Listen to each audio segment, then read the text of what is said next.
Hola a todos, hoy estamos en la quinta charla Criptopoéticas. Esta es una investigación en torno a las narrativas cripto de la Ciudad de Medellín. Estamos desde el espacio de Bloque 79 con Brandon Zemp, que nos está acompañando el día de hoy. Él es un empresario neurocientífico y autor de el libro El futuro de la economía. Gracias, Brandon, por estar acá. Esta charla la daremos en inglés. Próximamente pues estará con la traducción de YouTube. Y bueno, espero que la disfruten y gracias a En Corto Taller también que nos está apoyando con las cámaras, a la Alcaldía de Medellín y al grupo de Hipertrópico. Let's talk about your personal life, Brandon. Why a neuroscientist change a path in medicine to technology? Like, what happened? Right. First of all, thank you, Anna, for having me here. Really do appreciate the opportunity.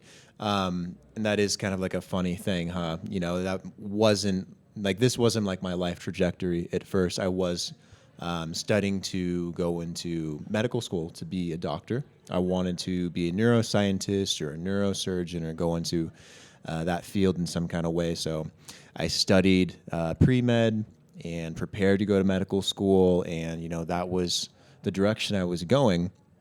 And then at the same time in my life, I was also watching this new industry emerge, Web3, which we all kind of have a better understanding of today. But back then in 2016, 2017, it didn't really exist yet.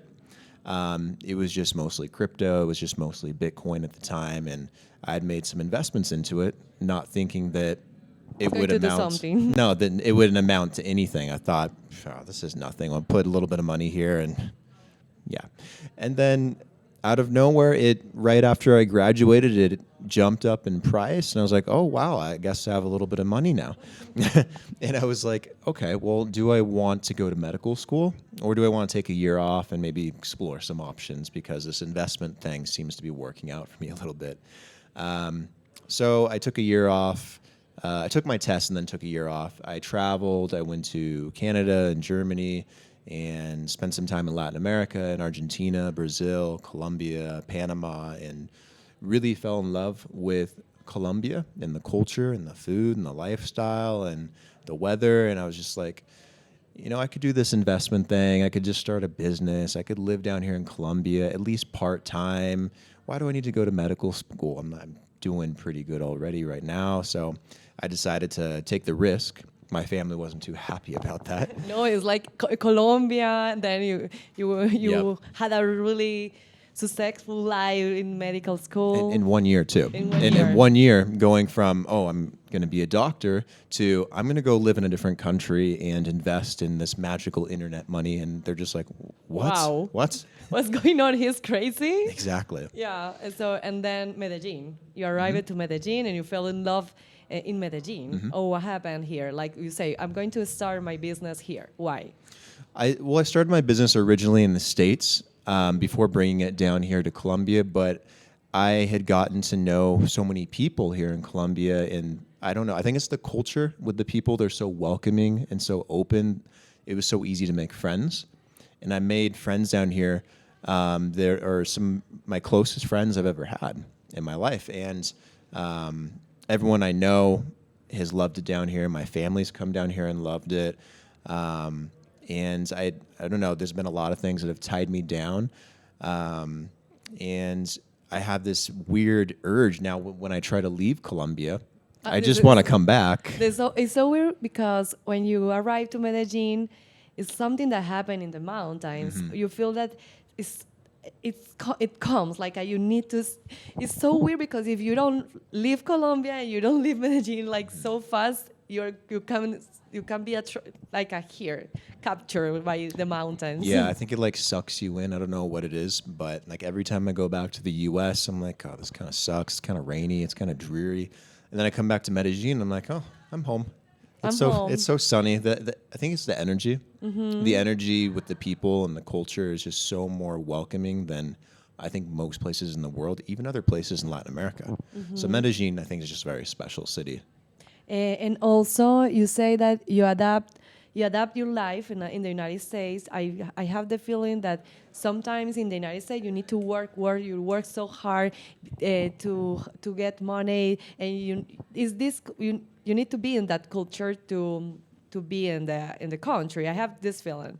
And in your book, you say that you feel here relaxed. You feel that you have a different kind of lifestyle, and it's also because the crypto is also because you are connected with the correct people to have a better life here, and you feel comfortable in this country. What happened? Like, how is your lifestyle here living in with this world? Yeah, I think when it comes to crypto, it's given me so much freedom and flexibility.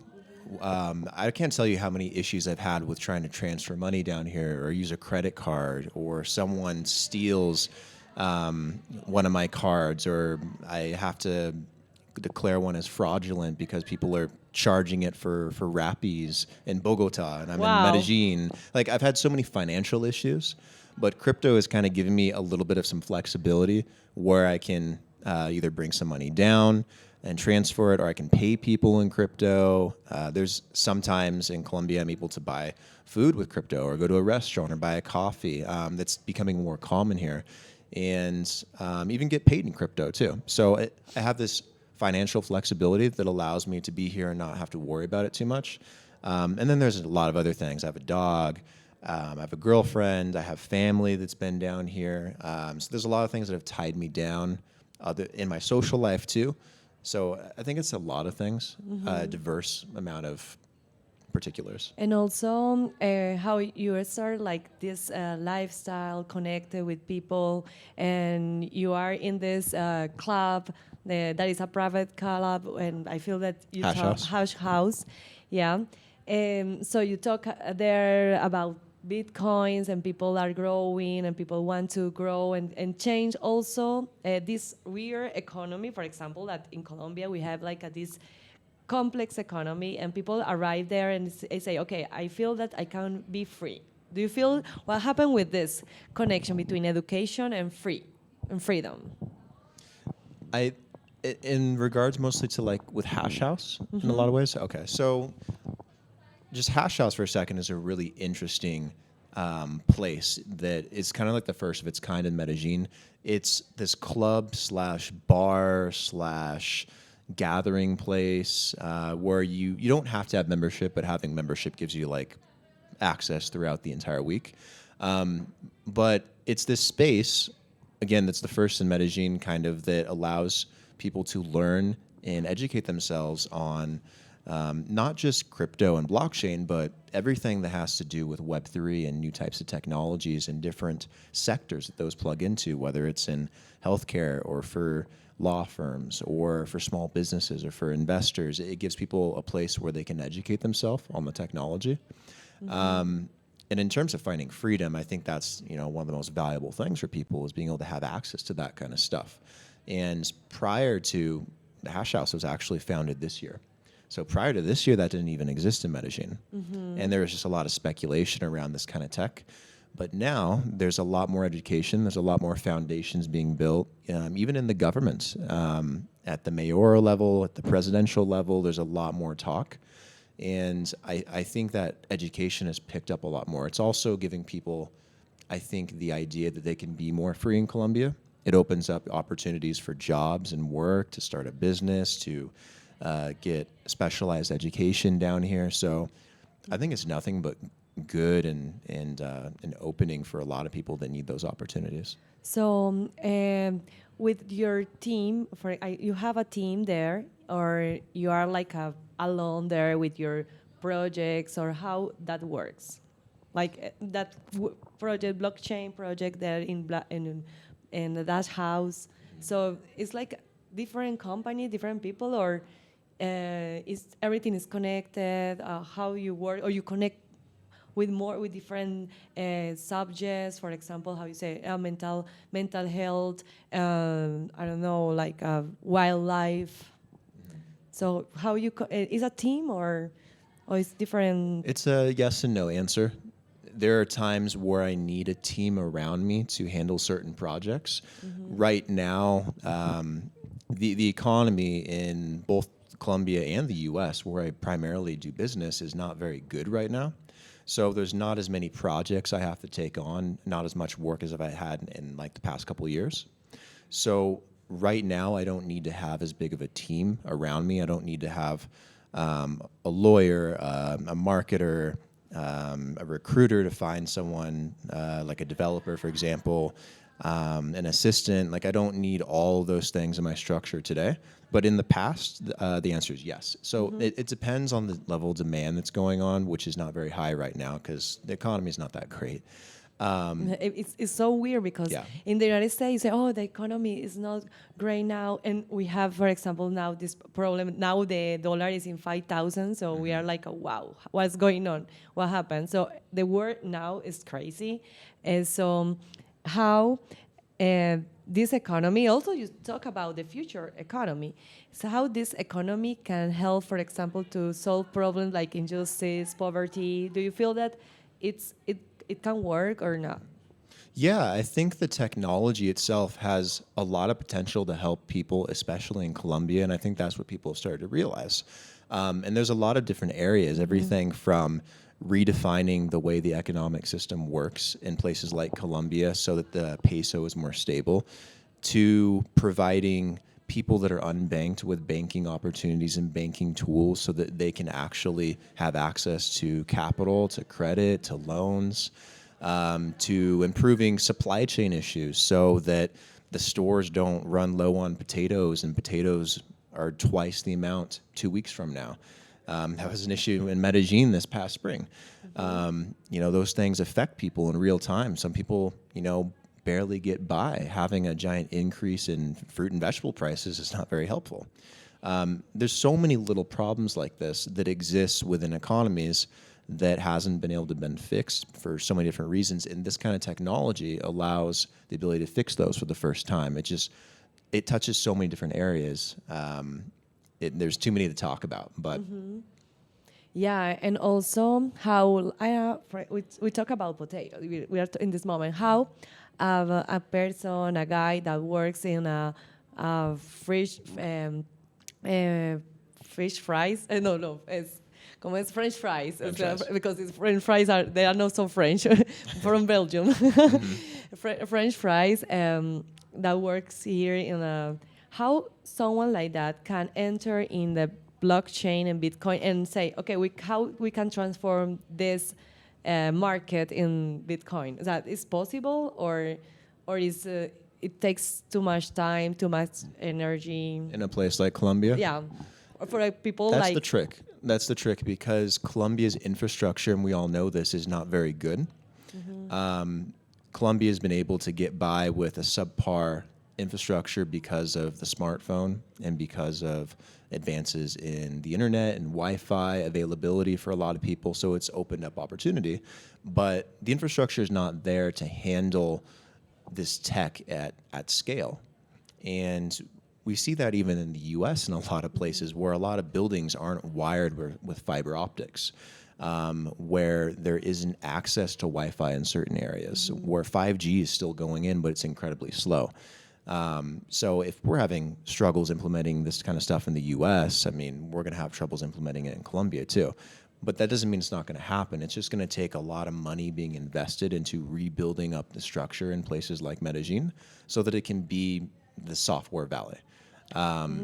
It's going to take time for that to happen. And for example, here in Medellin, people like also the government say this is the software valley, how you say, the software valley, the most innovative city in the world. So do you think that according to this, like places without internet, schools without computers, or schools without good computers to develop different project with technology, do you feel that this is a good place, or we need more to put more energy, more policies, more projects to make these NFTs, to make these Bitcoins and crypto something like more global, something more like a city project? Do you feel that is possible, or it takes too much energy? No, I think it's definitely possible. I think the biggest thing that it comes down to is policy and having some kind of law based around cryptocurrencies and blockchain, so people feel more comfortable investing in it and innovating with it, whether you're a company, an investor, or you're the government. You know, the government won't touch this stuff because they don't know how it's regulated. They don't know if they're going to get themselves in legal trouble. They don't know if they're going to make the economy worse. There's a lot of people that don't want people to take advantage of it because crypto could be used for nefarious purposes, to take advantage of people, to take advantage of the citizens in Colombia. So there's a lot there's a lot of education still, I think, that needs to happen, especially at a higher, government agency type level. But once that happens, and it's starting to happen, regardless of who's president or who's in Congress or who's in charge, that's still happening. And once that education is there, and it'll start to place policy into law. And then when policy comes into law, I think you'll see this tech grow a lot faster. That's kind of how it works everywhere. It's just getting over these road hurdles, if that makes sense. But everything is going so fast, and I feel that for little kids and like young people like us, like here in BlockHash or in Platoedro, Casa 3B, for example, places that are like trying to enter and that are connecting people around the world. I feel that it's possible to have a different perspective and also to change the system, because the system for artists, for example, is so complex here, and sometimes we need to put a lot of energy. And I have the feeling that when we talk about Bitcoin and we talk about economy, we talk about energy, how we save energy. And in Colombia, we have a lot of forms to produce energy. So that's also maybe a possibility to create new things, because we are transforming all the time our systems, our projects. We have this capacity to innovate and to create new things, and we are not so conservative in that way. So when you talk about the evolution of money, and in your book, what is the evolution of money? Because what is money, for example? That's a good question. Yeah, what is money? What is money? How we started off like this. What do you think money is? What's money to you? For me, money is energy. It's like how we save energy to change things. There is something like Saifedian Amos. He has a book that is called The Bitcoin Standard, and he starts saying that when I need to change something with you. I have water and you have coffee.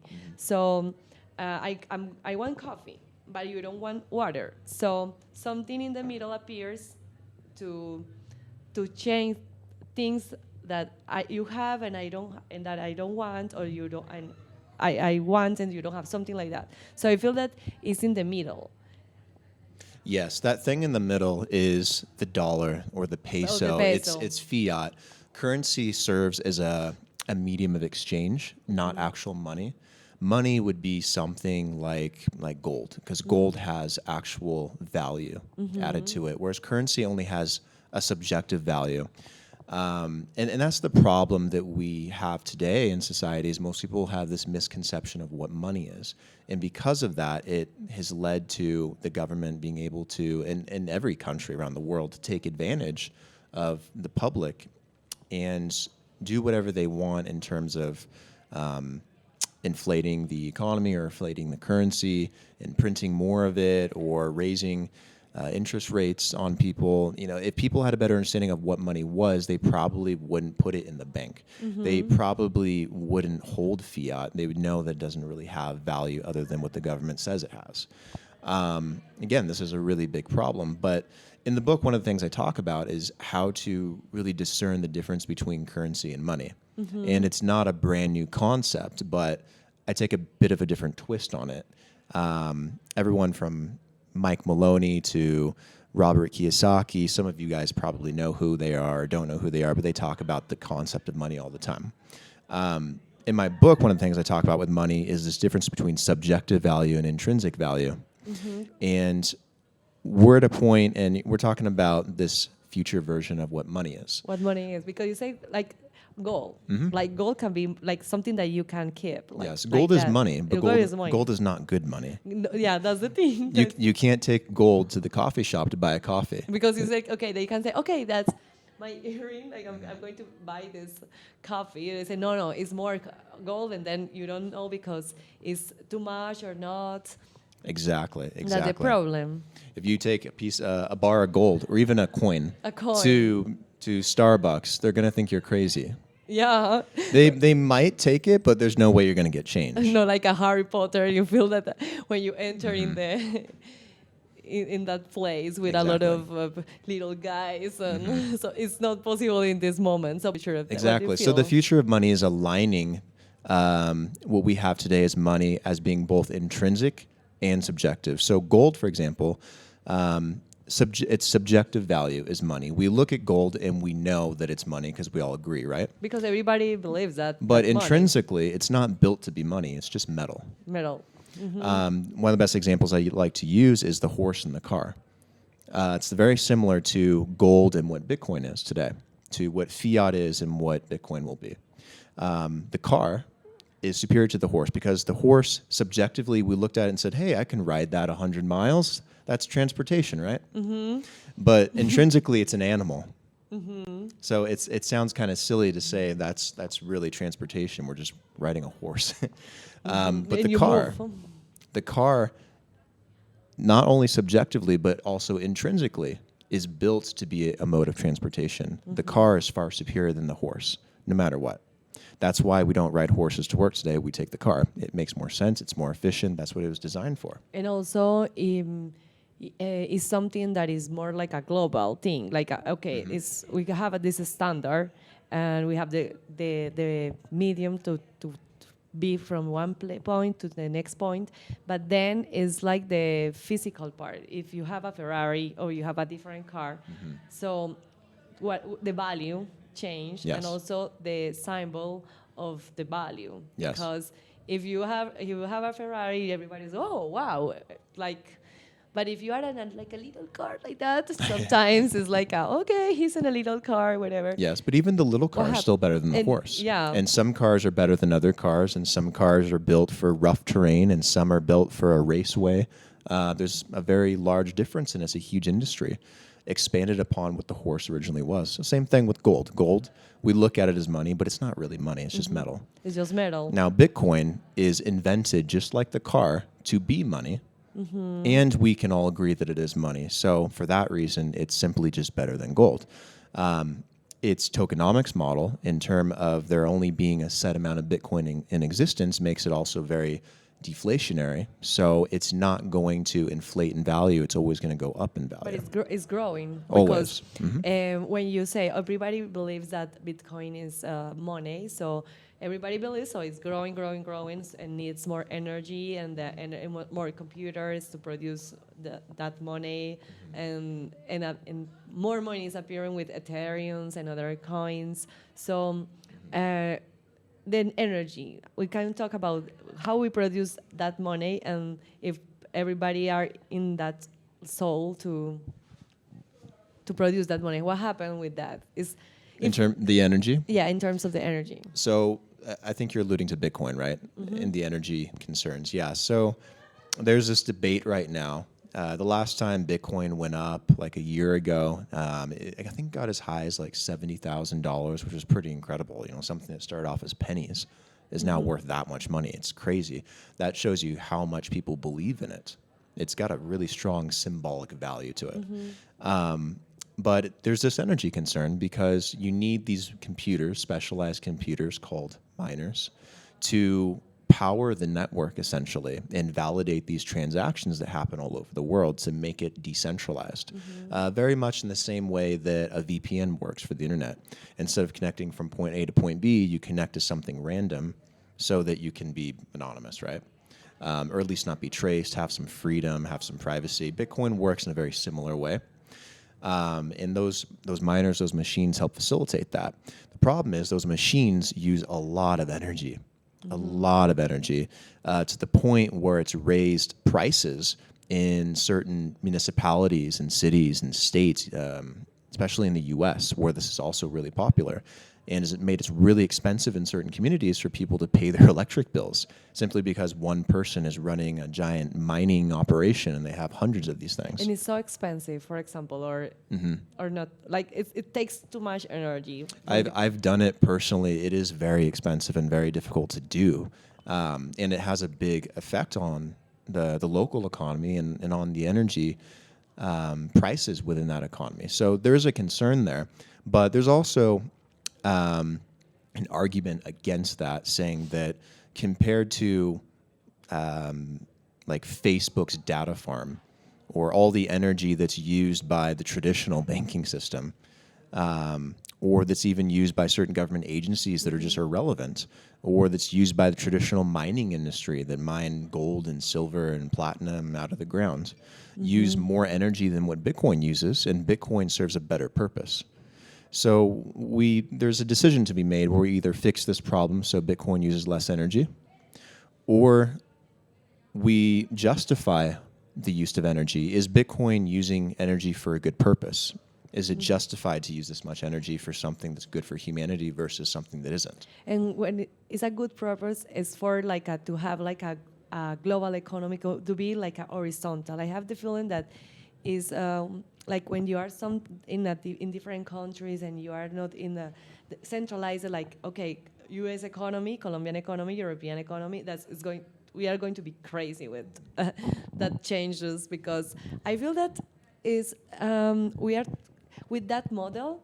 So we are putting like the word in who is more human. For example, to produce a cell phone, so we have like some kids in Africa working, trying to capture those materials, and so it's kind of weird with these economies, and some economies started to be like more higher and like so difficult to talk, because it's a global complexity, and also at the same time with this project I feel that it's being like a horizontal, how we can send money and being like in a better world. Do you think that we are working to a crisis to be in a better world, or you have this hope, or how? That's a good question. I think that, first of all, I think that technology is never going to stop. Once something is invented and once there's enough people working on it, like Bitcoin, for example, it's never going away. It's something is either going to replace it that's even better, or it's going to keep growing and evolving as a technology. And for that reason, technology has been known to also carry economies even through bad times. And I think that's something that's going to happen relatively soon. Obviously, the world right now is in a little bit of chaos. Yeah. A little. It's going to be worse or not. I don't. Exactly. And the U.S. is at a very big breaking point right now, where the dollar, for as strong as it is about to collapse too. And none of this stuff is good for Colombia, obviously. We're just sitting here like, Jesus, guys, get it together. So I think regardless of having the tech, not having the tech, where we're at, we're going to have an economic crisis. What matters most is how hard people work and the optimism, and then also how much we pursue technology to lift ourselves out of those issues. And I think Colombia is positioning itself very well compared to most of Latin America, which is really tanked as of lately. Colombia is one of the few economies in Latin America that's actually holding on, just barely holding on. And I think that has a lot to say about the amount of money that's come into Colombia. The foreign investment is insane. It's the second highest, I believe, in Latin America, behind like Ecuador.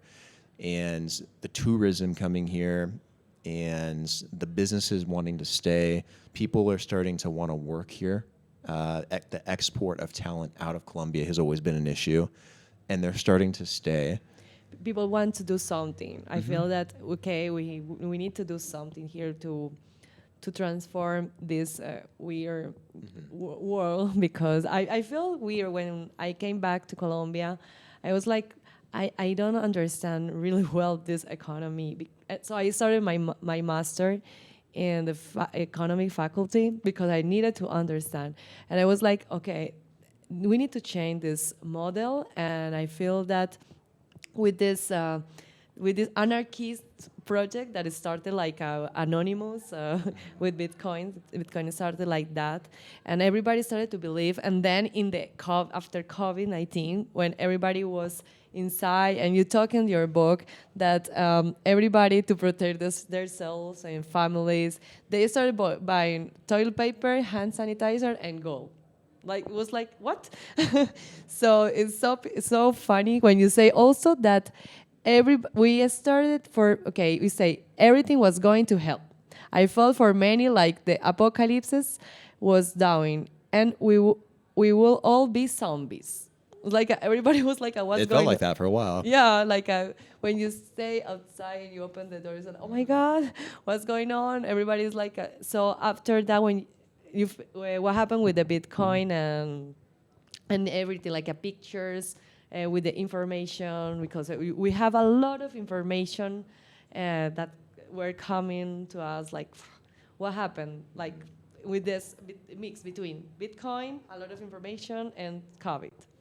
Yeah, COVID was an interesting time.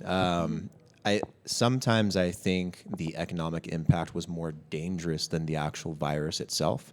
I'm not sure what to think about the virus even today. You know, that's also a hotly debated thing, but I felt like so many economies either collapsed or were on the verge of collapsing because of COVID, and that was so much bigger of an issue than the actual virus. Here in Colombia, Colombia barely held on, and I was here during the pandemic, and I got to see it firsthand. I don't know, maybe that was stupid to stay here instead of go back to America, but I wanted to see it, and I wanted to feel what that might have been like here in Colombia. So I took a little bit of a risk. Like, okay, you say, okay, my mom and my dad, they are going to give me information from there, and I'm going to be here like with zombies. Yeah. I pretty much told them I'm going to stay, and they're like, "Are you crazy?" And I'm like, "Well, let's just see what happens. Let's give it a few months." I feel that you are so like to experiment. Yeah, they thought I was insane. But what was really interesting is it did get really scary for a while. They were you had certain days you could go to the grocery store. They were rationing food. People couldn't work. You couldn't leave your apartment or your house.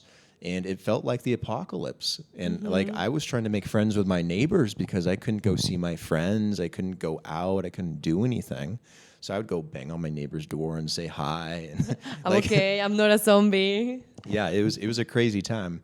And people were pulling all of their money out of markets. They were pulling it out of the stock market. They were pulling all their investments. They needed cash because cash was the only thing that was going to buy them all these survival tools, toilet paper and hand sanitizer and some rice and bread and things like that. The important things. Exactly. But what was really interesting is very soon after the pandemic immediately hit, which was like February, like middle of March, I think, or end of March, something really, really interesting happened. All the markets in the world were pretty much dead. Nobody was investing in anything except for two things, gold and Bitcoin. And that was interesting to me because when everyone's back was against the wall and people began to panic, they put their trust for the first time in something that has been in the past incredibly controversial, but empowered a lot of people to get out of that bad situation. In the US, there's tons of stories of people getting stimulus checks in the mail from the government to help them pay for their rent and pay for household items and goods. And they just took that and they just threw it in Bitcoin. They bought gold or they bought Bitcoin. There was no gold left to buy at any of the dealers, so people started buying more Bitcoin. Sales on Coinbase started going through the roof. On all these large exchanges, they started running out of Bitcoin because people went and started buying it like crazy. They pretty much said the government has failed us once again. The dollar's failing us, or the peso's failing us. This was happening in Colombia too. And people rushed to buy Bitcoin. And you have to ask yourself why people did that. Why? They wanted an option out of the system, something that gave them control and self-sovereignty again in a system that has failed them and not allowed them any kind of freedom. So I think there was a huge learning lesson for a lot of people that I think for the first time, put a big stamp on Bitcoin saying this is legitimate. This is not just money. This is an investment. It's a store of value, and it's going to be here forever. And they say, we don't believe in this. We need to believe in Exactly. something different. Exactly. And I think people show their true intentions and what they truly believe in during a crisis. When their back is against the wall, they put their faith in Bitcoin. And that was very interesting to see. And throughout the pandemic, that was one of the most interesting things, is watching the whole crypto market begin to take off, watching precious metals slowly go up, watching people smartly position their money back into these markets very, very slowly. Not into the stock market, not into bonds or treasuries or equities, not into companies or startups, into these things. In these things. And also something happened with pictures and a lot with this information. People wanted also to have those things. When you have like this wave of, I don't know, like memes or things like that, something arrived that was like the crypto art. So what do you think about that? So you started like, oh, what's going on here? Everybody was like, what, like that? Or you started investing in With that? NFTs? With NFTs. Yeah, so NFTs are something that haven't been brand new. They're as old as Ethereum. Like, they've been around for a long time. But I think because of that certainty that Bitcoin gave people and the market increasing, going up in value, it gave people a lot of extra money because they made money investing in that market. Then the new crypto ricos sería. Yeah. And I think when people have a little extra money, they're a little bit more speculative. They're like, okay, I got $1,000 I didn't expect to have. Maybe I'll just throw that into something. And they start throwing it into NFTs. All these collections, all these, like, you've probably heard of some of them, crypto punks and crypto kitties. And now there's like Bored Ape Yacht Club, and there's endless amount. But it's not that they had any value, but people speculated on them because they thought maybe this would be like the next big thing in crypto. Like, maybe this is going to be something we can flip, like a baseball card or like a Pokemon card, right? It was more of a tradable, collectible Like a type play, of, like playing with that technology.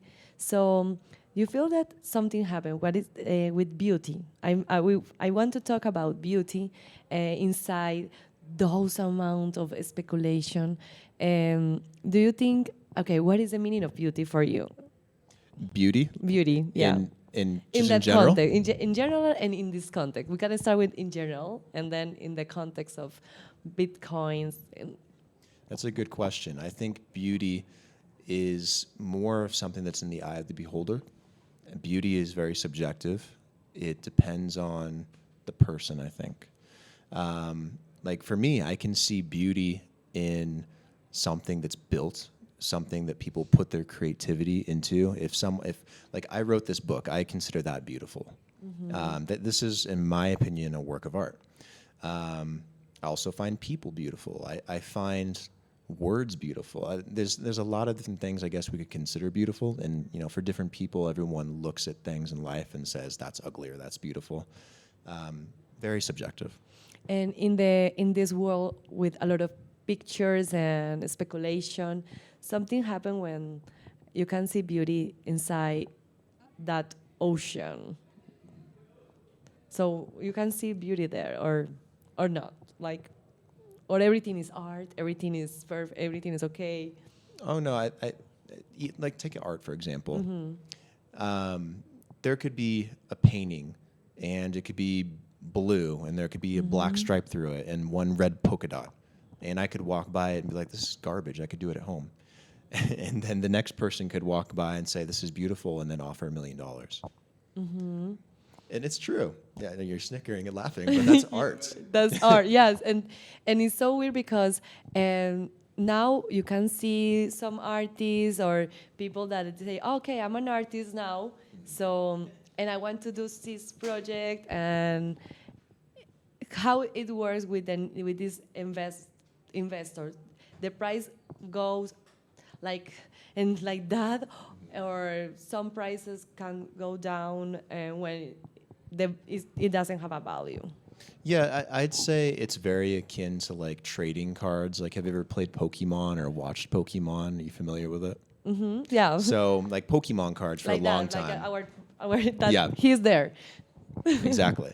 Pokemon cards, for example, have always been like really popular for people to trade and collect and invest in, and some of them today are worth tons of money. Like there's Charizards out there worth like 6 figures. It's crazy. NFTs are very similar, and I think people invest in them simply because other people are investing in them. I think it's more of a trend or a fad than it is people see beauty in it.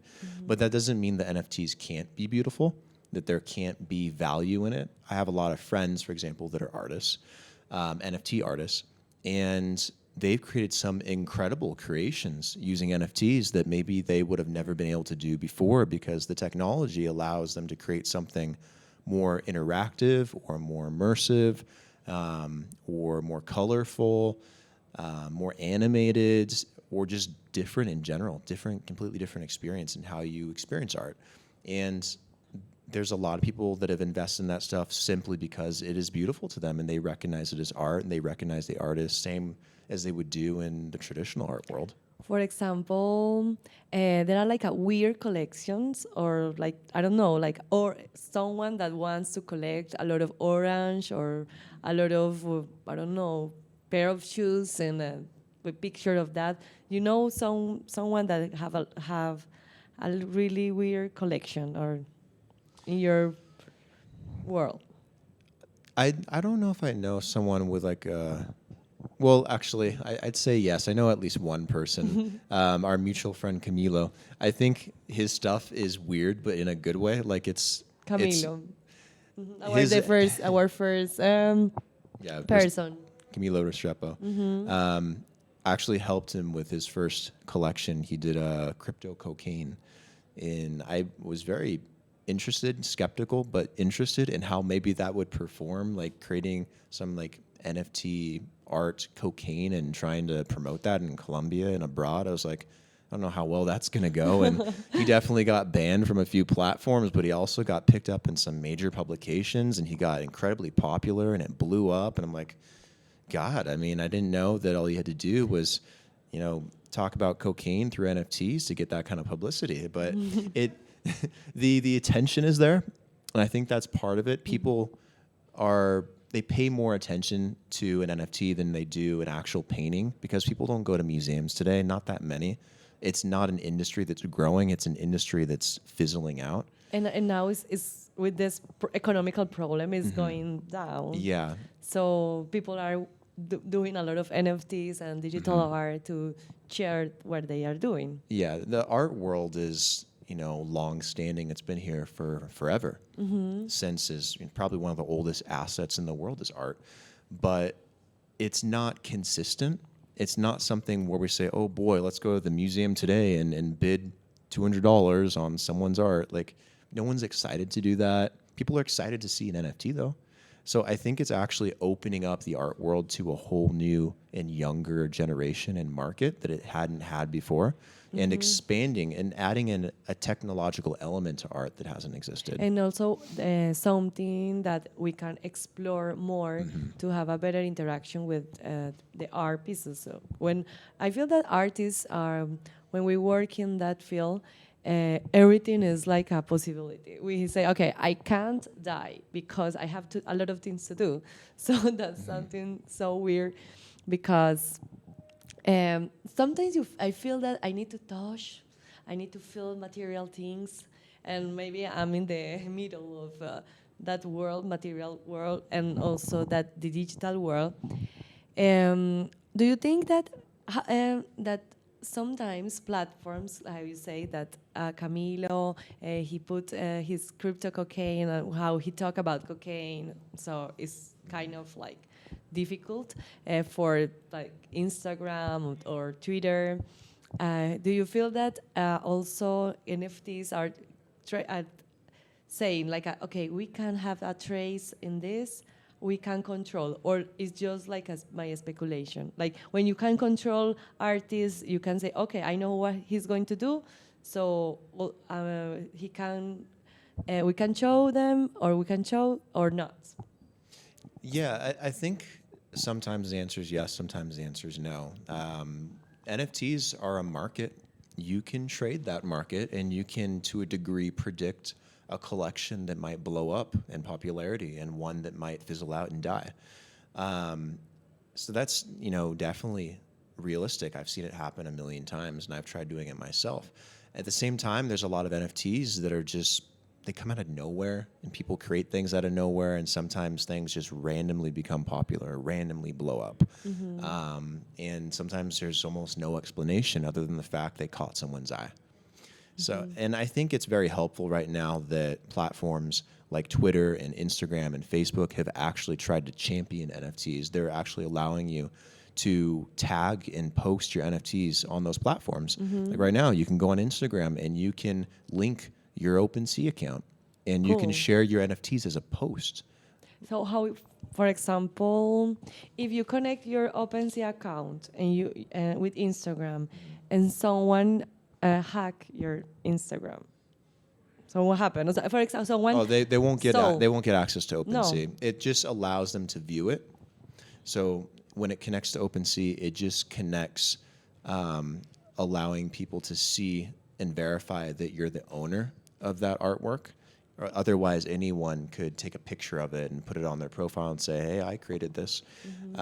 So connecting to your OpenSea only allows Instagram to put like a little check mark and prove that you're the creator, not anyone else, if that makes sense. It doesn't give them access to OpenSea if Instagram got hacked or anything. The permissions are very specific. Very specific. So I was reading like something happened in your Instagram or something stole you.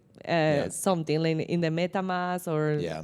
So what happened with that? Yeah, I had an incident early this past spring where, and I've been in this space for almost a decade.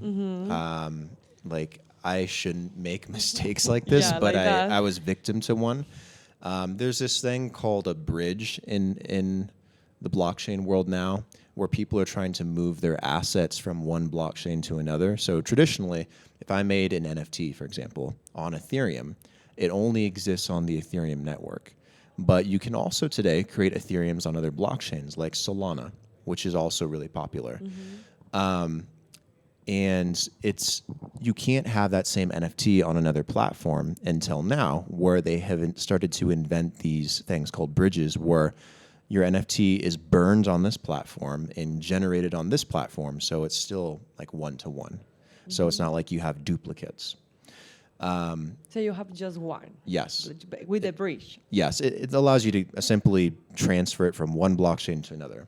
These bridges are very brand new and not well tested. And there was one I was using to convert one token to another, and I went to the wrong website. Okay. And there's a lot of bad actors out there and a lot of hackers, and what they'll do is try to trick you, and they'll set up websites that look exactly the same, or they'll set up emails that look exactly the same. And if you click one button, sometimes they can get access to a wallet or an account or your funds. And that's something that happened to me because I thought I was on the right website, and I got scammed. Like a ghost website. I was on the wrong website, and I kept trying to click the button and it wasn't working. And then all of a sudden I saw someone accessed my MetaMask account, and they took all my NFTs out of my MetaMask. And I was like, oh God, I made a big mistake. Oh no. So yeah, lesson to people out there: if you invest in this space, you own anything in this space.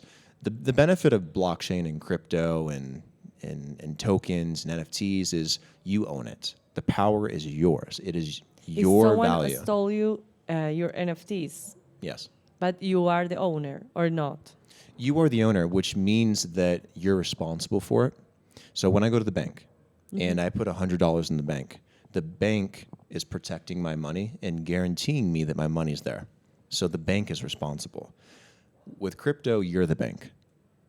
You hold the keys to the kingdom. So if someone steals those keys, it's your fault. The only person that can screw that up is you. Imagine if you are an expert in this world, like a normal person, someone that just started, like it's so difficult to click. Something happened like to me, not in that level. With my Instagram, I receive a link, and it was like an Instagram link. So you feel stupid because it's like what I made that is so fast. Everything. Also, I feel that it's so like a neuroscientist. How you are a neuroscientist? It's like they just learn. They just know how your mind works. No, I just feel that they know how you can act. They just react in seconds, and at the end, it's like, what's going on here? They can't control you. Have the feeling that sometimes they can control your mind.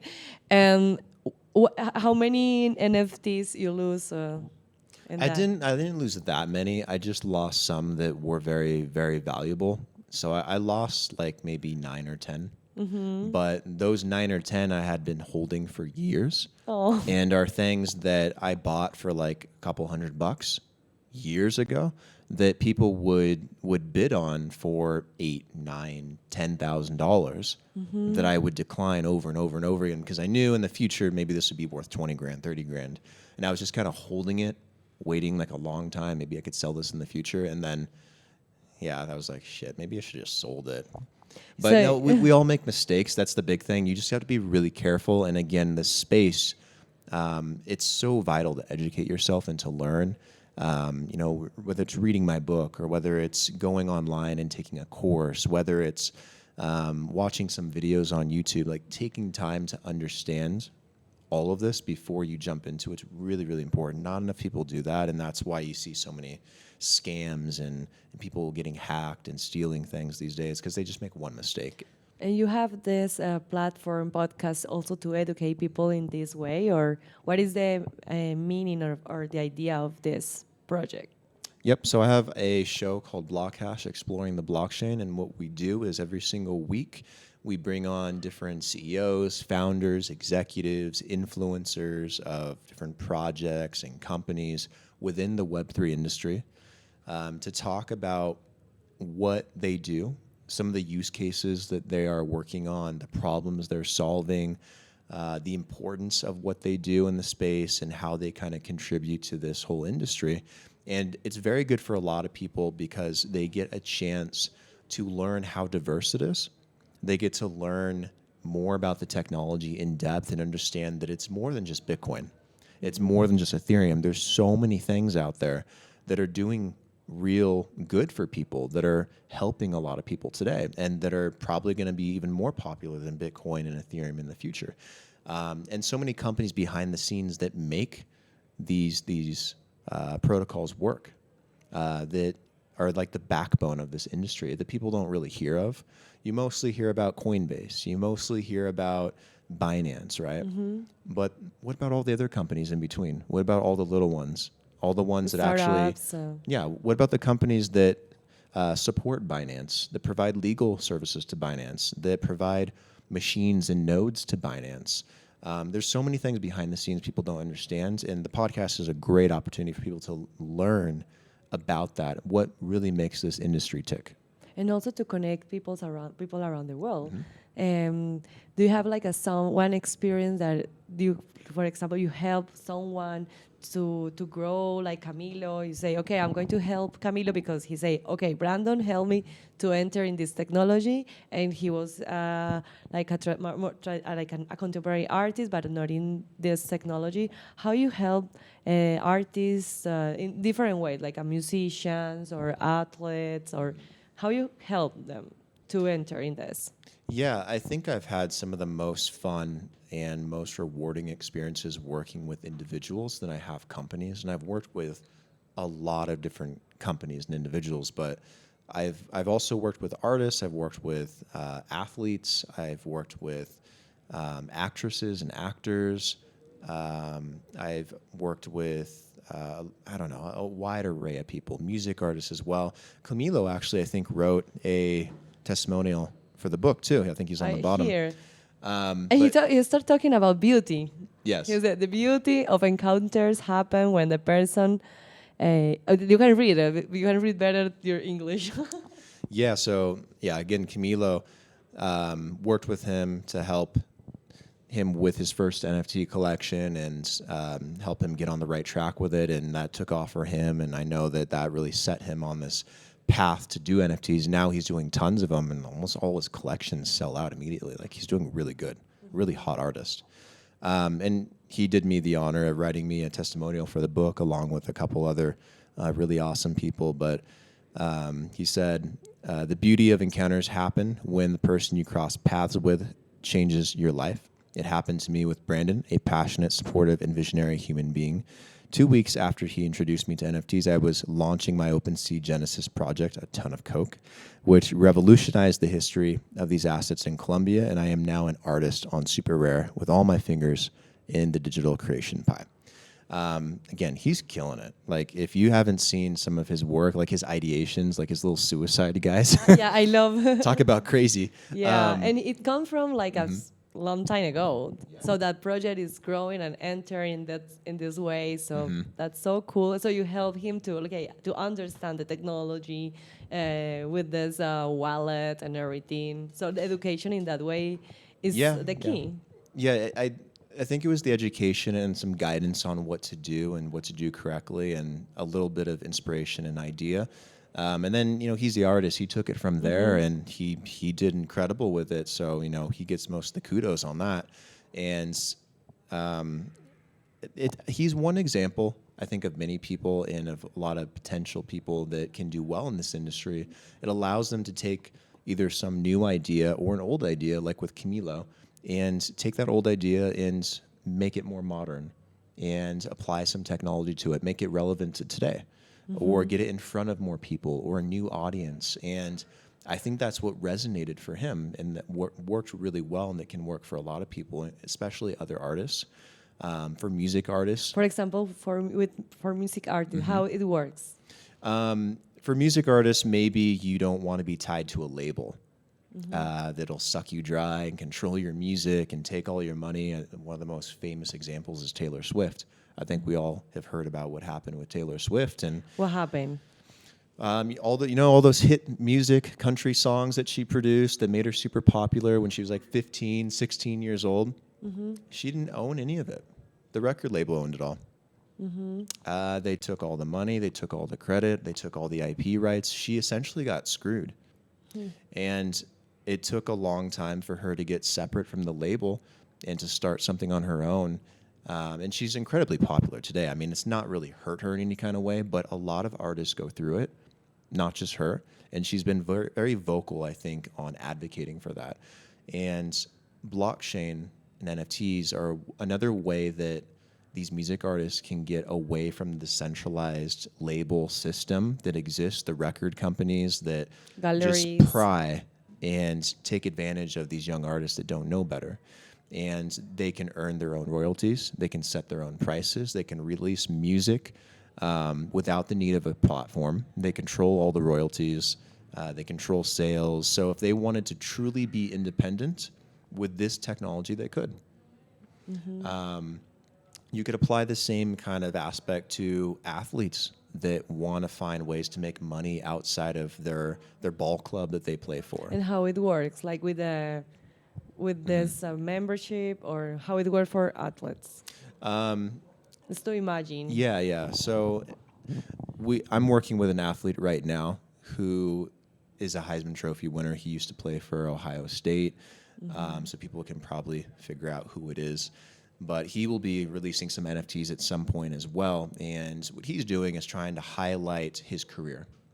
He did some incredible things. He was an incredible athlete. Like pictures. Yeah. He wants to take his, not just pictures, but video. He wants to take his experience. He wants to take the things that he did well in history, and he wants to put it on a pedestal that'll be there forever.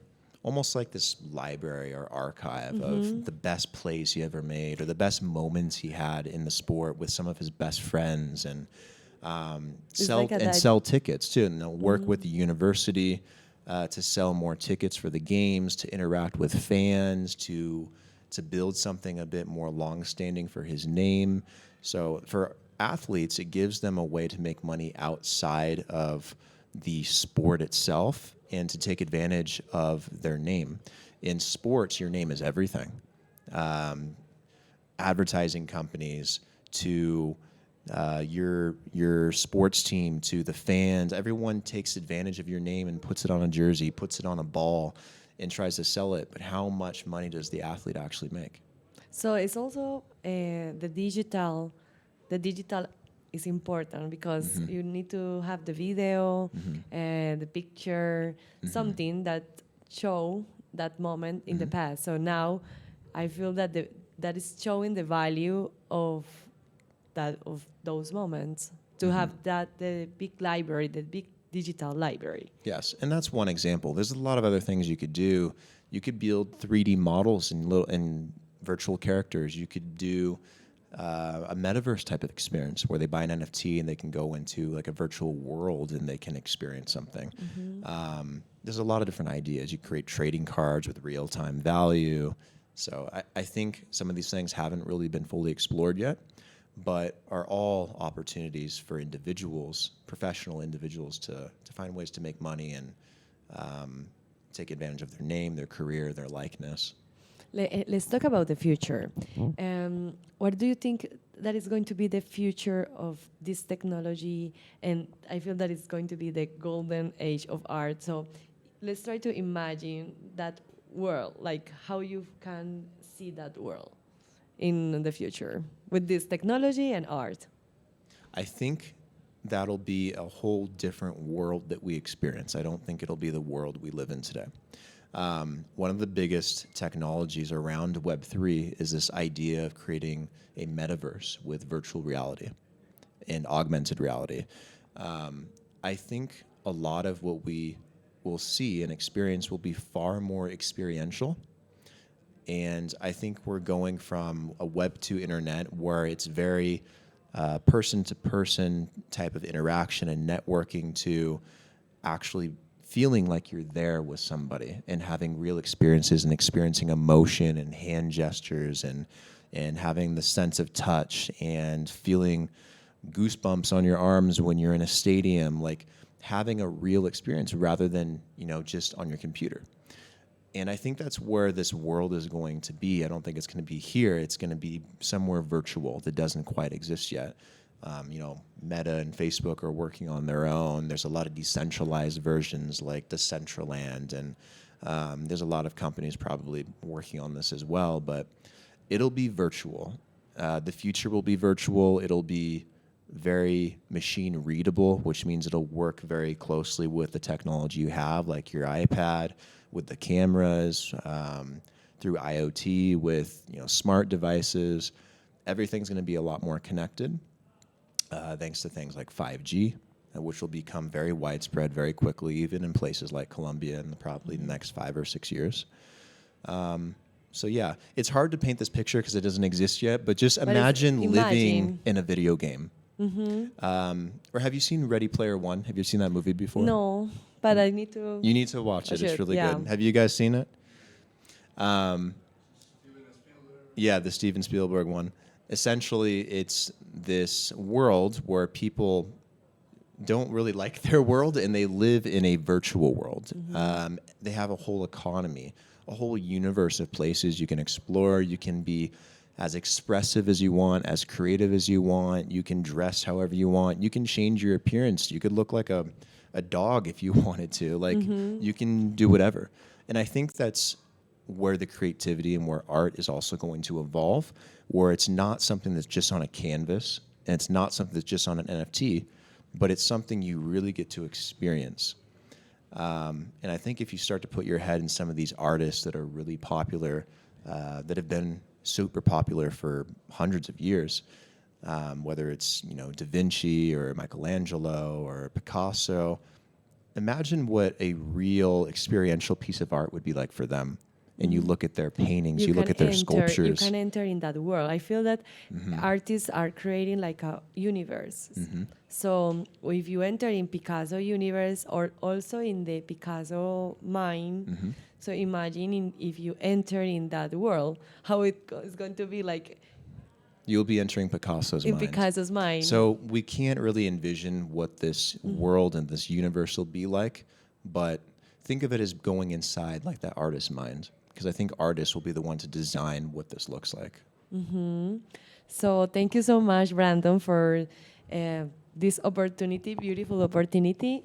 Where we can find this book? So the book will be out officially for sale January 3rd. You can pre-order it right now on Amazon, Barnes & Noble, Target, Walmart, pretty much everywhere. And you can also find it directly through me. Like if you want a copy right now, I do have some.